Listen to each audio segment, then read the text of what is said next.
আমি যত কিছু বলেছি লিখেছি সেগুলোর সমস্ত প্রমাণ আমার আছে, কিন্তু সবকিছুই আমি জনসমক্ষে আনতে পারি না। এমনিতেই আমি নিরাপত্তাহীনতায় ভুগছি, সবকিছুই প্রকাশ করলে আমি আরও বিপদে পড়ব, কোনো সন্দেহ নেই।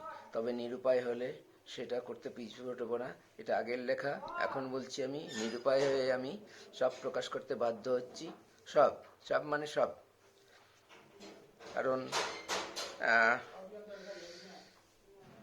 তবে নিরুপায় সব প্রকাশ করছি একথা জানিয়ে রাখলাম। আমার সব প্রমাণ অভিযোগগুলিকে ব্যাংক সহ দেশের সমস্ত উপযুক্ত কর্তৃপক্ষই যদি উপেক্ষা করে করতে পারে, তাহলে আমারও অধিকার থাকবে সব কিছুই জনসমক্ষে প্রকাশ করার।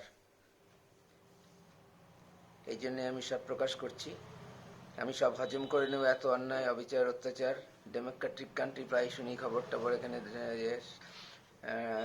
সংবিধান আছে, দেশের সংবিধান আছে, সবার সমান রাইট আছে, অধিকার আছে। কিসের? আমি কই বললাম আমার অধিকার? আমার চাকরি করার অধিকার কেন কেড়ে নিয়ে হলো? আমাকে অসুস্থ করে দেওয়ার অধিকার কাকে দিয়েছে? ব্যাংককে। কে দিয়েছে ব্যাংককে?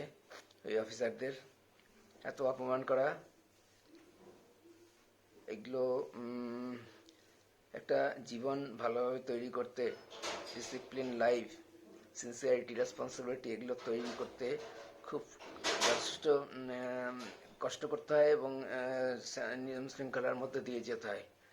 এটাকে একদিন কথাকারকে উটকো হিন্দিভাষী আসলো, তার ইচ্ছা হলো যে সে আমাকে চাকরি ছাড়া করে দিল।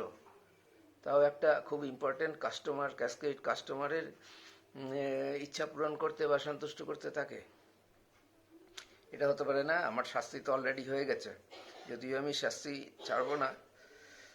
শাস্তির আমি ক্ষতিপূরণ চাইবো, আমার ওদের এই অপরাধীদের সবার শাস্তি চাইবো। সেই জন্যই আমার এই লড়াই। একা হলো আমি লড়তে পারবো, আমি চিরকালই একা লড়ে এসেছি, আমি একা লড়তে জানি। এতদিন জানতাম বিভিন্ন কর্তৃপক্ষ আছে, তাদের মাধ্যমে করতে আমি ভরসা করতাম এবং আমি থেমেছিলাম, আমার যথেষ্ট ধৈর্য আছে।